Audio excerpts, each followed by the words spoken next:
அனைவருக்கும் வணக்கம். ஒரு மண்டல கால மகா கந்தசஷ்டி விரதத்தின் 6வது நாள் இன்று. 6 அப்படிங்கிறது முருகப்பெருமானுக்கு உரியது.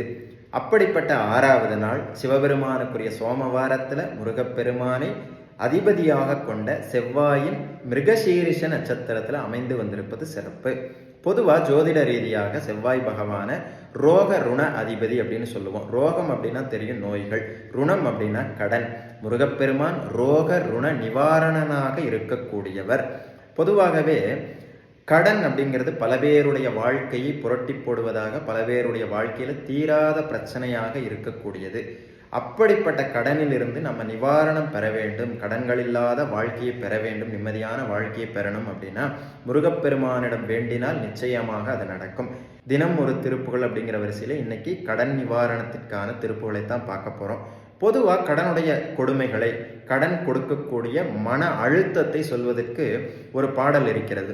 வினோத ரச மஞ்சரி அப்படிங்கிற ஒரு புத்தகத்தில் ஔவையார் பாடல் பாடி பேய்களை விரட்டியதாக ஒரு கதை உண்டு.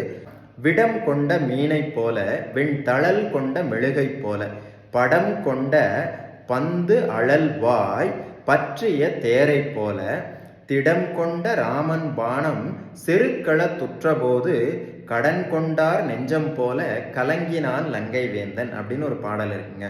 கடன் பட்டவங்களுடைய மனநிலையை சுட்டி காட்டுவதாக இந்த பாடல் அமைந்திருக்கிறது. நிறைய பேர் நினைச்சிட்டு இருக்காங்க இது கம்பராமாயணத்தில் இருக்கிற பாடல்னு.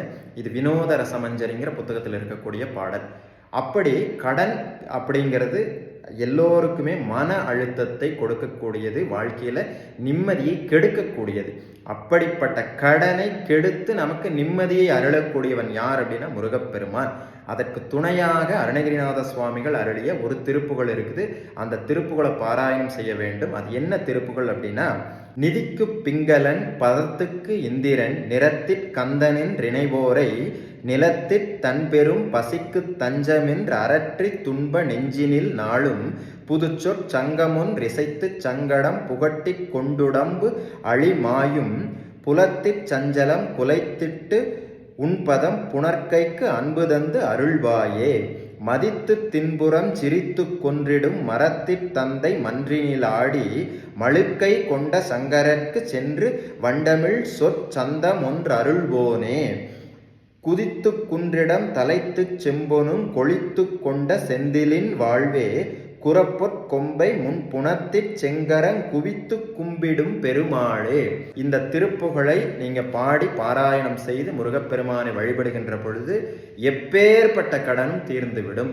ஓம் சரவணபவ.